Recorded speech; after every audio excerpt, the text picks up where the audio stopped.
Bismillahirrahmanirrahim. Assalamualaikum warahmatullahi wabarakatuh. Halo semuanya, selamat datang di channel Aing ya, di channel mamprang.id.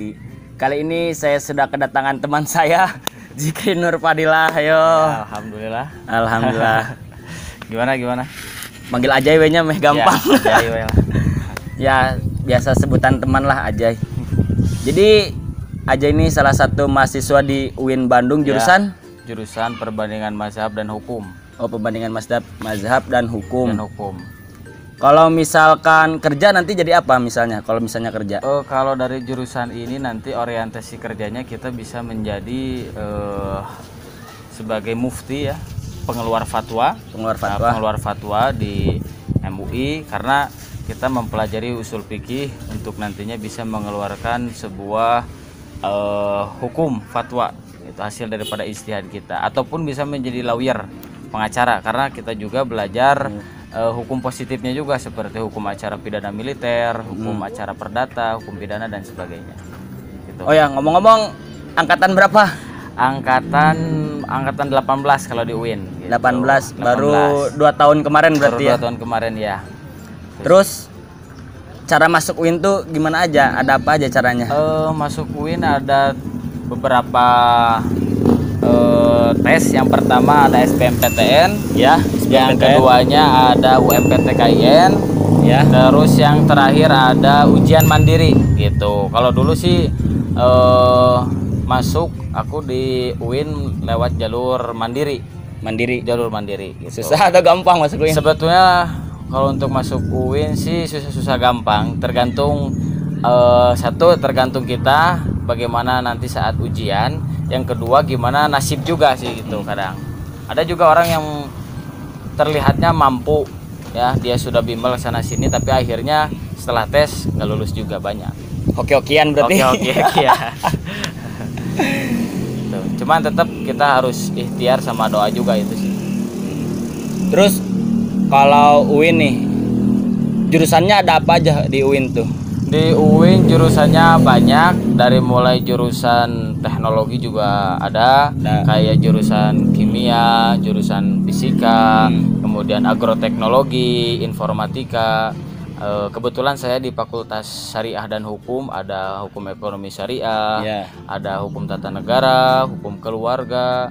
Adapun saya tadi perbandingan mazhab dan hukum, ilmu hukum, psikologi, banyak lain dan sebagainya. Termasuk saat ini UIN ada 2 kampus. Kampus yang pertama untuk menunjang pendidikan di luar jurusan tarbiyah. Nah, kalau kampus 2 itu khusus tarbiyah, pendidikan agama Islam, pendidikan bahasa Inggris, bahasa Arab dan yang lain sebagainya gitu. Berarti banyak ya di UIN jurusan-jurusannya, nggak cuma Islam doang gitu? Ya, banyak juga pelajaran umum seperti jurnalistik ada gitu kan. Terus juga ada jurusan-jurusan psikologi, bahasa Inggris, banyak. Jadi tidak hanya jurusan Islam saja gitu. Tapi kalau di UIN itu jurusan yang paling unggulan, yang paling diungguli gitu di UIN apa?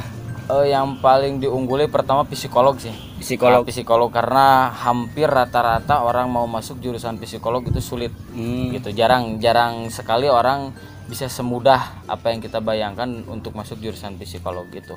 Berarti banyak peminatnya juga? Banyak sekali peminatnya gitu, banyak sekali.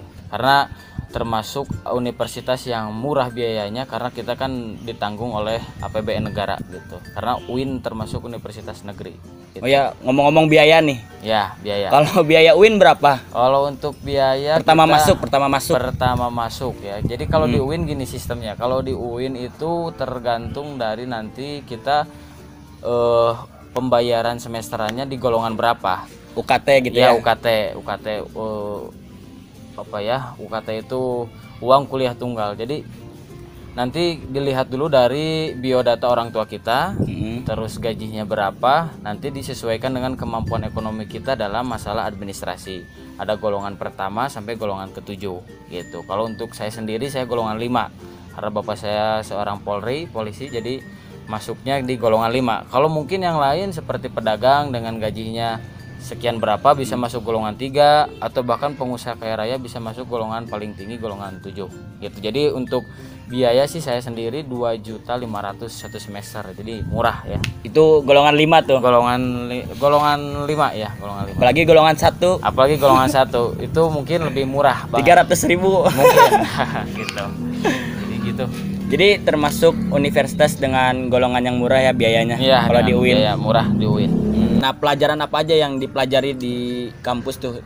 Dari semester awal misalnya yang masih pertama-tama tuh. Kalau untuk semester 1 hampir di setiap jurusan kayaknya kita belajar namanya MKDU, mata kuliah dasar umum. Jadi kayak pendidikan kewarganegaraan, bahasa Arab dasar, bahasa Inggris, terus ulumul Quran, ulumul hadis, yang pelajaran dasar-dasar lah. Itu hampir semua jurusan juga mempelajari mata kuliah tersebut. Tapi setelah lanjut ke semester 3 itu baru setiap jurusan lebih belajar ke mata kuliah yang menjurus ke jurusannya mereka masing-masing gitu. Kayak jurusan Ajai dulu waktu pertama belum ada kayak pelajaran usul fikih, belum menemukan. Terus perbandingan fikih jinayah, perbandingan fikih munakahat dan sebagainya belum ada. Nah, baru masuk semester 3 mulai munculan pelajaran-pelajaran yang memang menunjang jurusan itu sendiri gitu. Jadi ada gambaran lah kalau mau masuk jurusan itu pelajaran apa yang bakal dipelajari. Ya, kalau di jurusan aja sendiri yang bakal lebih diperdalam sih, pertama jelas tentang perbandingan hukum di masalah fikihnya, kayak perbandingan hukum fikih munakahat menurut dari 4 imam mazhab yang terkenal dalam Islam. Kemudian kalau untuk hukumnya, hukum positif sendiri, kita nanti belajar hukum acara pidana militer, hukum acara perdata, hukum pidana, hukum perdata, dan hukum lain sebagainya. Jadi kita mengerti juga nanti alur hukum positif di Indonesia, karena jurusan Ajai sendiri nanti bisa berorientasi menjadi seorang lawyer. Banyak juga dosen-dosen di jurusan yang jadi pengacara. Ya. Mungkin misalnya ada beberapa nih yang pengen masuk UIN tertarik. Ya. Ujian dasarnya apa aja yang harus dikuasai Yang misalkan harus buat masuk UIN tuh? Dikuasai pertama sih jelas pelajaran umumnya, kayak misal kalau ujian mandiri ya, karena dulu Ajai masuknya ujian mandiri. Yang pertama pelajaran umumnya kayak matematika, bahasa Inggris, fisika, itu harus dipelajari, IPA, biologi sebagainya. Yang paling penting di saat itu pelajaran agama juga ada, dan bahasa Arab dasar sih itu. Bahasa Arab pasti keluar ujiannya. Pasti keluar ya. Bahasa Arab dasar kayak tata grammar bahasa Arab juga, nahwu, sorof, ya gitulah teman-teman. Jadi jangan dianggap remeh juga ujian mandiri gitu. Karena paling sulit tahun Ajai itu yang daftar 87.000 masuk UIN. Tapi yang keterima sekitar 20.000 berapa gitu. 87.000 jadi 20.000. 87.000, iya. Dari 87.000. Makanya kalau mau masuk UIN ya gampang-gampang susah sih. Jadi kalau bisa dibilang hoki-hokian enggak juga enggak gitu. Gimana nasibnya itu? Gimana nasib jadi gitu. Terus apalagi nih misalnya pesan buat teman-teman, misalnya ada yang mau masuk UIN, apa yang harus dikejar atau apa yang harus diteliti lebih lanjut buat masuk UIN tuh? Yang pertama sih kalau mau masuk UIN nanti kan kita saat daftar itu dikasih 3 pilihan.